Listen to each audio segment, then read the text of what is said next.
오늘 드릴 말씀의 제목은 회개하는 자에게 임하는 은혜입니다. 회개하는 자에게 임하는 은혜. 오늘 말씀을 들으시고 회개를 잘해서 회개하는 자에게 약속한 32,500가지의 은혜를 누리는 복된 성도들이 다 될 수 있기를 진실로 바랍니다. 미국의 기독교 변증가요 목사님이신, 그리고 미국에 있는 뉴욕의 리디머라는 말은 대신 죽으신 분, 대속자라는 뜻인데, 그 리디머 기독교 장로교회를 설립한 짐 켈러 목사님께서 교만에 대하여 말씀했습니다. 교만이 얼마나 무서운 죄인지를 말씀하실 때에 이렇게 말씀했습니다. 교만이라는 죄는 마치 연탄, 가스와도 같아서 당신을 죽이는 것입니다. 죽이되 당신도 모르게 서서히 조용히 죽이는 것이 교만이라는 죄입니다. 이렇게 교만에 대하여 무서운 말을 했습니다. 뿐만 아니라 영국의 기독교 변증가이며 유명한 저술가인 C.S. 루이스라는 분도 교만에 관해서 말씀했습니다. 교만은 가장 근본적인 죄이며 가장 큰 죄라서 이 교만에 비교한다면 부정이나 부패나 술 취함이나 그 어떤 다른 죄도 이 교만에 비교하면 벼룩처럼 작은 죄에 불과하다 하면서 교만이 가장 큰 죄다고 말씀했습니다.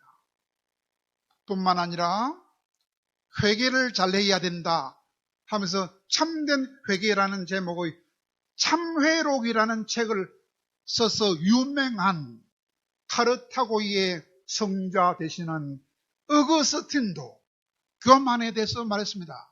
교만이 얼마나 무섭느냐 하면 교만은 가장 아름다운 천사를 가장 악한 마귀가 되게 만든 것이 교만이다. 그러나 겸손은 보통 사람들을 가장 아름다운 천사처럼 만들어주는 것이 겸손이다. 이런 훌륭한 말씀을 했습니다. 그러므로 성경에서도 교만은 패망의 선봉이요 거만한 마음은 넘어짐의 앞잡이다. 그렇게 말씀하셨고, 또한 하나님께서는 교만한 자들은 대적하시고 겸손한 자에게는 은혜를 베풀어 준다 그랬어요. 그러므로 여러분, 우리는 늘 겸손하시기 바랍니다. 절대로 교만하지 마시기 바랍니다. 그런데 사람들은 다 얼마나 교만한지, 교만은 5가지나 있다고 사회학자인 독일의 라인홀드 리버 박사가 말했어요. 5가지 교만이 있다 그랬어요. 첫째가 뭐냐? 지적인 교만이 있다. 모르면 겸손할 수 있는데 알면 교만해지는 게 인간이라. 학벌이 높고 학식이 많아서 아는 게 많으면 지적으로 다 교만해진다는 것입니다.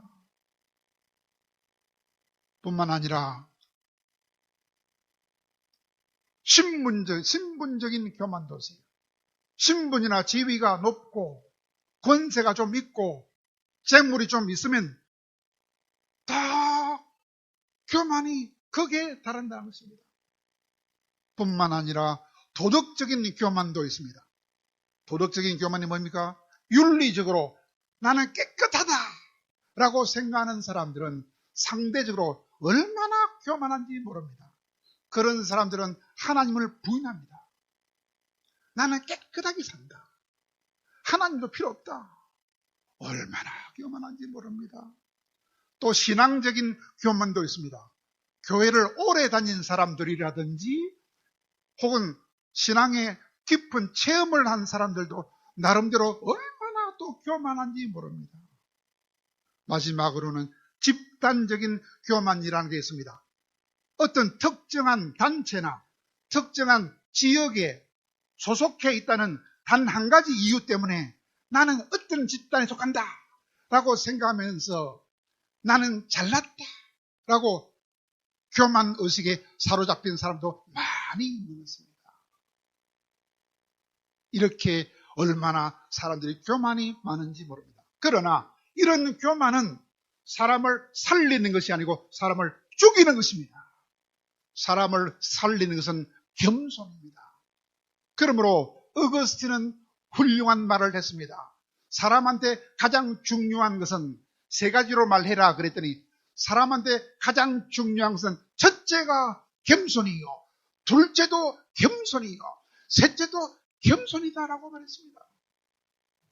뿐만 아니라 사도 베드로도 말했습니다. 우리한테는 영적인 갑옷이 필요하다. 영적인 갑옷은 뭐냐?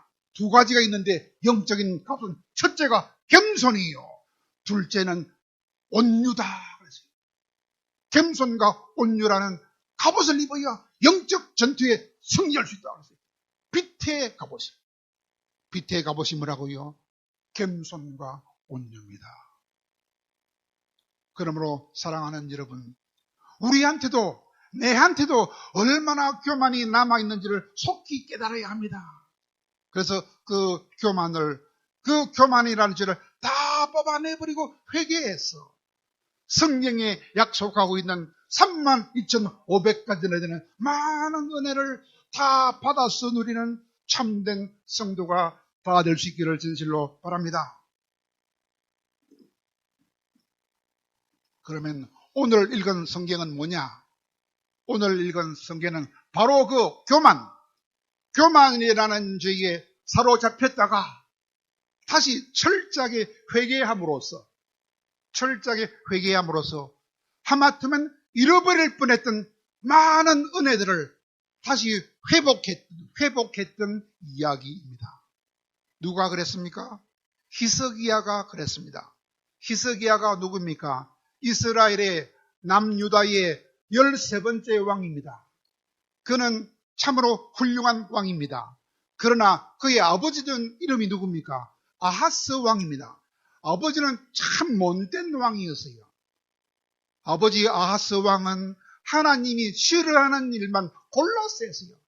싫어하는 일만 골라 하다가 죽을 때 왕이 묻히는 그 무덤에도 들어가지 못하는 불쌍한 인간이 되었어요. 그러나 히스기야 왕은 남유다의 20명의 왕들 중에서 하나님을 가장 잘 섬겼습니다. 그래서 죽었을 때에 왕이 묻히는 무덤 중에 제일 높은 자리에 있는 무덤에 묻히는 영광을 누렸습니다. 그랬던 그 히스기야가 도대체 얼마나 엄청난 은혜를 입었는지 그것을 알아보고, 두 번째로는 그런 엄청난 은혜를 입었던 히스기야가 왜 죄를 지었는가 하는 것을 알아보고, 세 번째는 죄를 지음으로써 잃어버릴 뻔했던 은혜를 어떻게 다시 회복할 수 있었느냐 하는 그 세 가지를 알아봄으로써 우리도 회개를 잘해서 잃어버릴 뻔했던 은혜를 다 되찾기를 바랍니다. 첫째로 히스기야는 얼마나 엄청난 은혜를 입었을까요?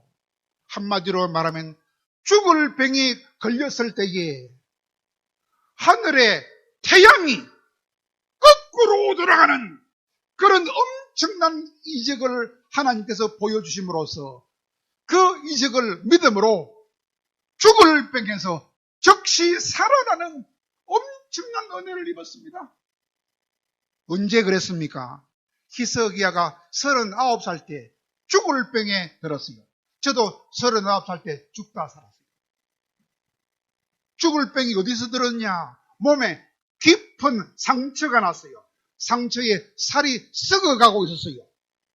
그때 하나님이 말씀했습니다. 히스기야야, 예, 이제 네 며칠 안으로 죽는다. 빨리 유서를 쓰고 집안을 정리하라 그랬어요. 그때 깜짝 놀랐던 히스기야가 하나님께 매달렸습니다. 하나님께 기도했습니다. 아무것도 찾지 않고 벽을 향하여 하나님만을 바라보면서 기도하는데 어떻게 기도했느냐? 하나님, 제가 지금까지 진실한 마음으로 전심으로 하나님을 섬기지 않았습니까? 또 기도합니다. 진실한 마음으로 전심으로 하나님을 섬기지 않았습니까? 살려주세요! 하면서 울면서 하나님만 바라보면서 기도했습니다. 그랬더니 하나님께서 불쌍하게 여겨주셔서 기도 응답을 해주셨습니다. 왜 그렇게 그는 울면서 기도했을까요? 이유가 세 가지입니다. 그때가 39살 때죠. 한창 일할 나이인데 죽게 되었으니까 너무 억울해서 울면서 기도해. 또 하나는 그때 그는 아직까지 결혼했지만은 자식이 없었어요. 죽으면 이제 집안이 망하는 기라. 집안이 망하게 되었으니까 울면서 기도했습니다. 뿐만 아니라 그때는 강대국인 아수르가 북이스라엘을 멸망시키고 남유다도 공격하려고 하고 있었어요. 까딱하다가는 나라가 망하게 되었어. 그래서 통곡하면서 살려달라고 기도했습니다. 그랬더니 통곡하면서 우는 그 진실한 간절한 기도를 하나님이 외면하지 아니하시고 들어서 응답해 주었어요. 오냐 알았다. 네가 그렇게 정직하게 기도하니까 네 기도를 기쁘게 받아주겠다. 그래서 세 가지를 약속했어요. 첫째 뭐냐? 3일 만에 죽을 병이 낫게 해주겠다. 두 번째는 또 뭐냐? 내가 네 생명을 연장시켜 주겠다. 15년이나 연장시켜 주겠다. 54살까지 살게 해주겠다. 또 하나는 지금 아수르가 쳐들어올라 하는데 아수르의 공격을 내가 막아주겠다. 나라를 보여주겠다. 이 약속했어요. 그때 히스기야는 참 고맙지만은 믿을 수가 없었어요. 왜? 완전 죽을 병이 어떻게 3일 만에 났습니까? 믿을 수가 없었어요. 믿음이 없었어요. 믿음 좀 히스기야도 시험이 오니까 믿음이 뚝 떨어졌어요. 믿을 수 없었어요. 그래서 물었어요. 하나님, 제가 하나님 말씀을 믿을 수 있도록 어떤 징조라도 보여줄 수 있습니까? 하니까 알았다. 네가 믿을 수 있도록 징조를 보여주겠다. 무슨 징조를 보여주겠습니까? 하니까 내가 하늘의 태양을 움직여주겠다 하는 거예요. 그래요. 그렇게 내가 태양을 동쪽에서 서쪽으로 가도록 해줄까? 서쪽에서 동쪽으로 가도록 해줄까? 물으니까 히스기야가 대답합니다. 하나님, 동쪽에서 서쪽으로 가기는 쉽지만은 서쪽에서 동쪽으로 거꾸로 가기는 어려우니까 한번 거꾸로 가도록 해보이소. 그러면 내가 믿겠습니다. 하니까 알았다 하면서 하나님께서 태양이 거꾸로 팍 돌아가더만 그래요. 몇 도나? 10도나. 어떻게 보입니까? 태양이 움직일 때 해시계 해 그림자 시계 있죠? 해 그림자가 싹 10도로 거꾸로 돌아갑니다. 그때 믿음이 생겼어요. 그때 하나님의 말씀을 믿고 제가 하나님의 말씀을 믿겠습니다. 그러니까 그때야 비로소 믿음이 생긴 걸 보고 비로소 하나님이 자기의 종인 이사야를 불러가지고 이 히스기야 상처에 종기가 나서 다리가 썩어가고 있다. 저 다리에 무화과 나무 열매를 따가지고 이게 해가지고 무화과 뭉치를 가지고 저 상처에 딱 발라봐라. 그러면 3일 만에 싹 났을 것이다. 했더니 싹 났어버렸습니다. 이런 엄청난 은혜를 입었습니다. 그런데 그 엄청난 은혜를 입었던 히스기야가 왜 죄를 지었을까요? 무슨 죄를 지었을까요? 그리고 죄 때문에 어떤 벌을 받게 되었을까요? 그게 두 번째 문제입니다. 그때 히스기야는 하나님의 그 큰 은혜를 잊어버리고 하나님의 은혜에 보답을 하지 않았습니다. 보답을 하지 않아. 그래서 하나님이 화가 나가지고 진노를 내렸습니다. 히스기야가 자기 죽을 병이 3일 만에 낫는, 그것도 엄청난 기적을 통해서 낫는 그런 은혜를 받았음에도 불구하고 싹 잊어먹었어요. 그때 그 소문이 온 세상에 퍼졌어요. 그래서 멀리 있는 바벨론이라는 나라의 왕이, 그 왕은 이름은 브로닥 발라닥이 하는 사람인데, 그 사람이 소문 듣고 브로닥 발라닥, 그가 사신을 보냈어요. 왜 보냈느냐? 이야, 저 남쪽 유다에는 엄청난 기적이 일어났다 하는데 한번 가서 무슨 기적이 났는가 알아봐라. 사신을 보냈어요. 와가지고 임금님 어떤 기적이 나타났습니까? 하니까 히스기야가 아직까지 마음이 들떠가지고 지가 잘난 줄 알고 교만이 거기에 도달해가지고 하나님의 영광을 드러내지 않고 하나님 신 엄청난 이적은 한마디도 말 안 하고 그 사신을 데리고 자기 창고로 데려가. 창고. 왜? 그때 하나님이 복을 줘서 엄청난 부귀를 누렸거든요. 창고가 얼마나 많아요. 창고가 수십 개라요. 그때 그 창고마다 데리고 다니면서 봐라, 내가 억수로 금이 많지, 은도 많지, 철도 많지, 나는 이렇게 부자다 뿐만 아니라 무기를 봐라. 무기, 칼도 많고 창도 많고 엄청나게 많은 보물과 엄청나게 많은 무기가 저장되는 창고를 싹 다 보여주면서 자기 자랑만 하느니라. 하나님의 은혜를 갚지 않은 것입니다.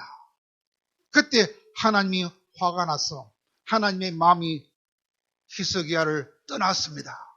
그리고 자기 종 이사야를 통하여 내가 진노를 내리겠다고 했습니다. 어떤 진노냐? 바벨론 사신들이 와서 이것을 다 보았는데, 저 바벨론 사신들이 있는 저 멀리 있는 저 바벨론 나라로 네가 보여준 모든 보물을 다 그곳으로 옮겨가는 저주를 내게 되었어요. 뿐만 아니라 히스기야야, 너의 그 교만한 죄 때문에 너의 후손들이 다 바벨론 포로로 끌려가서 바벨론의 황간이 되게 만들겠다 하고 진노를 내렸습니다. 여러분, 하나님 은혜를 배반하면 하나님이 무서운 진노를 내립니다. 은혜를 다 거두어 갑니다. 세 번째로, 그때 어떻게 그 엄청난 위기를 극복했습니까? 그때야 비로소 히스기야는 정신이 돌아와서, 이야, 내가 하나님 앞에 큰 죄를 지었구나. 가장 큰 죄를 지었구나. 가장 큰 죄가 뭡니까? 하나님의 은혜를 망각하고 지가 잘났다고 하는 교만한 죄를 지었구나 하는 사실을 깨닫고, 하나님 살려주십시오. 살려주십시오. 다시 한번 간절히 하나님께 은혜를 구했습니다. 그래서 또 하나님은 마음이 약해서 또 기도를 들어줬습니다.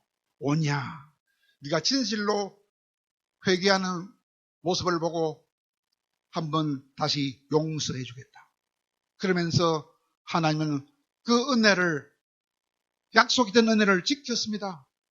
생명을 연장시켜준다는 그 약속을 지켜주셨습니다. 뿐만 아니라 나라를 아수르로부터 보호한다는 약속도 지켜주셔서 하룻밤 사이에 아수르 군대 18만 5천을 다 죽여주시는 은혜도 주셨습니다. 뿐만 아니라 아들이 없던 그에게 3년이 지난 다음에 아들도 주었습니다. 므낫세라는 아들도 주었습니다. 그런데 단 한 가지, 내가 너에게 벌을 주겠다 한 그 벌, 네가 사신들한테 보여준 그 모든 보물은 다 바벨론으로 가져갈 것이며 네 후손들은 바벨론 포로가 되고 환관이 될 것이라는 그 진노는 거두지 않았습니다. 거두지 않지만은 그러나 그것도 네가 살아 생전에는 임하지 않고 네가 죽은 다음에 그 진노가 임하게 하겠다 그랬습니다. 여러분 회개하지 않았더라면 다 뺏기고 다 망했을 텐데 눈물로 회개하자. 약속하시던 은혜를 주시고 진노도 당대에는 내리지 않고 후대에 내리는 은혜를 주셨던 것입니다. 그러므로 여러분 우리가 오늘 해야 할 일이 뭡니까? 내 안에도 아직까지 5가지 교만한 죄들이 많이 남아 있습니다. 지적인 교만, 신분적인 교만, 도덕적인 교만, 신앙적인 교만, 집단적인 교만, 우리 안에 우리도 모르는 사이에 가득가득 우리 안에 교만죄가 저장되어 있습니다. 이거를 빨리 깨닫고 철저하게 회개하고 하나님을 겸손하게 섬기면 하마터면 잃어버릴 뻔했던 성경 안에 약속된 32,500가지의 약속 그 은혜를 누릴 수가 있습니다. 우리가 철저하게 교만죄를 회개할 수 있기를 바랍니다. 아멘. 회개하기 싫어요? 마지막으로 우리가 하나님이 약속하신 그 32,500가지의 은혜를 누리기를 원하면 해서는 안 될 일이 있습니다. 뭐 하면 안 됩니까? 끝까지 교만해서 회개하지 않는 것입니다. 끝까지 교만해서 회개하지 않으면 큰일 납니다. 여러분, 우리가 대단히 조심할 것이 있습니다. 뭐냐? 영적인 우월감.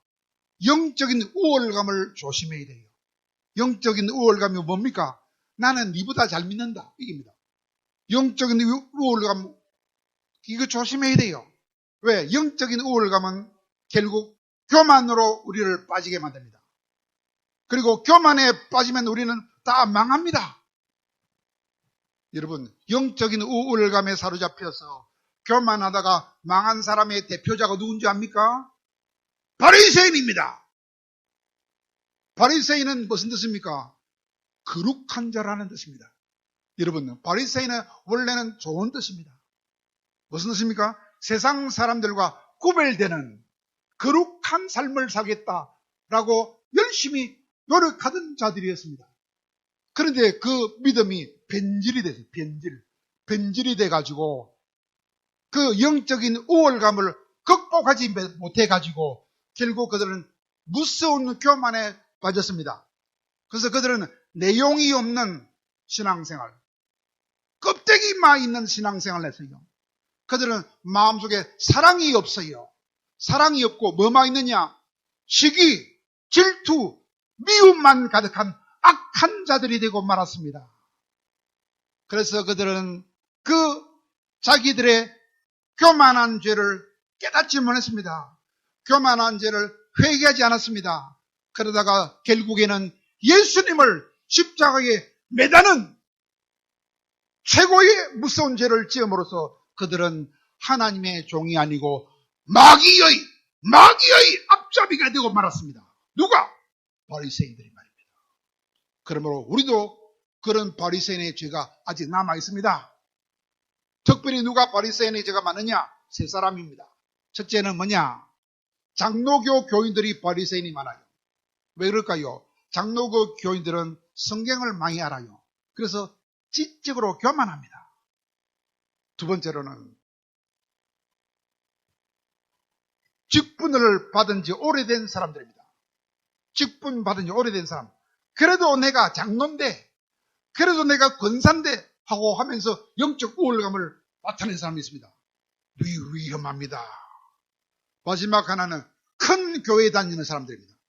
그래도 나는 큰 교회 다니는 사람인데, 나도 믿음이 큰 교회 다니니까 큰 믿음인데, 이런 영적인 우월감을 가진 사람이 있습니다. 그런 자들은 다 바리새인들입니다. 그런 사람들은 은혜를 받을 수 없습니다. 그런 사람들은 망합니다. 그래서 우리는 영적인 우월감이 내한테 있는지 다 뽑아내야 됩니다. 나는 니보다 잘 믿는다. 이런 마음이 티끌만큼이라도 있으면 뽑아내야 됩니다. 왜? 하나님은 말씀했습니다. 다른 사람을 나보다 낮게 여기주라 라고 빌립보서 2장 3절에서 말씀하고 있기 때문입니다. 나보다 남을 낮게 여기라. 겸손하라 이 말입니다. 이제 마지막으로 성경에서 약속하고 있는 32,500가지 약속된 은혜를 받으려면 뭐 해야 되느냐? 반드시 해야 할 일이 뭐냐? 반드시 해야 할 일은 딱 한마디로 하면 철저하게 회개하는 것입니다. 회개할 때 가장 큰 죄, 무슨 죄? 교만죄. 교만죄를 내 안에서 다 깨닫고 다 뽑아내야 합니다. 그리고 철저하게 겸손하게 말씀대로 순종하며 살아야 합니다. 그런 사람을 하나 소개하고 마칩니다. 평양 근처에 김익두라는 사람이 살았습니다. 그는 원래는 착한 사람이었어요. 그러나 고난이 닥치자 친구를 잘못 사귀어가지고 깡패가 되었어요. 그 김익두라는 깡패가 평양에 나타났다 하면 사람들이 전부 다 뒷골목으로 숨었어요. 안 맞아 죽으려고. 그런데 그때가 일제시대 때, 그때 서양에서 여자 선교사가 와가지고 평양에서 전도를 했어요. 예수 믿으세요. 전도지를 나눠주면서 전도를 했는데 마침 그때 김익두가 여자 선교사 옆을 지나가다가 전도지를 받았어요. 받아가지고는 그 김익두라는 깡패가 교만해가지고 그 전도지 가지고 뭐 했는지 압니까? 돌돌 말아가지고 코를 탁 풀어가지고 탁 땅바닥에 쳐박이는 거예요. 그러자 그 여자 선교사가 자기도 모르게 너무 화가 나가지고 자기도 모르게 입에서 이런 말이 튀어나왔어요. 아니, 전도지를 가지고 코를 풀어서 땅에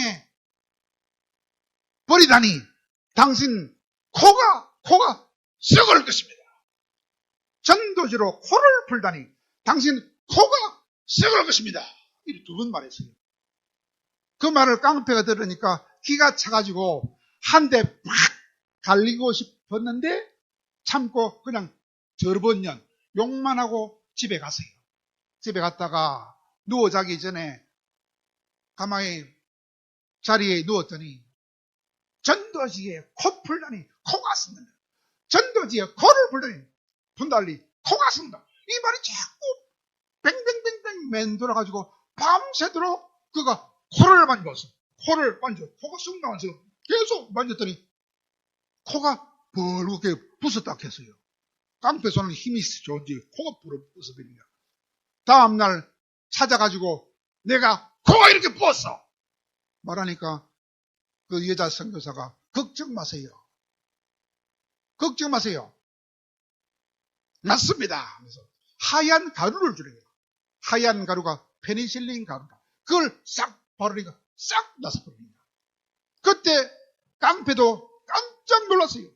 하나님의 능력을 보고 깜짝 놀라가지고 이야, 말 한마디 하니까 귀신이 코에 붙었다가 또 말 한마디 하니까 귀신이 코에서 떨어져 나가네 하면서 하나님의 능력을 깨닫고 이야, 내가 교만했구나, 죽다가 살았구나 하면서 철저하게 회개하고 그 다음부터는 열심히 예수 믿어가지고 그 엄청난 깡패가 예수를 잘 믿어서 목사가 되고 목사도 목사 중에서도 최고 가는 목사님 순교자가 되었습니다. 그래서 하늘나라에서 영원토록 행복을 누리는 영생이라는 최고 은혜도 받았던 것입니다. 그러므로 사랑하는 여러분 아직도 깡패가 아니잖아요. 전도지로 코푸는 그런 나쁜 놈은 아니잖아요. 그러나 아직도 우리 안에 교만한 죄가 많이 남아있는 것을 속히 깨달으시기 바랍니다. 이 교만한 죄를 다 던져내버리고 지극히 겸손한 자가 되었어. 목사가 말하거나 누가 말할 때 예예 철저하게 순종하고 하나님을 잘 섬겨서 성경 안에서 약속하고 있는 32,500가지나 되는 그 많은 은혜를 받아서 누리는 가장 행복한 참 신자들이 다 될 수 있기를 간절히 바랍니다.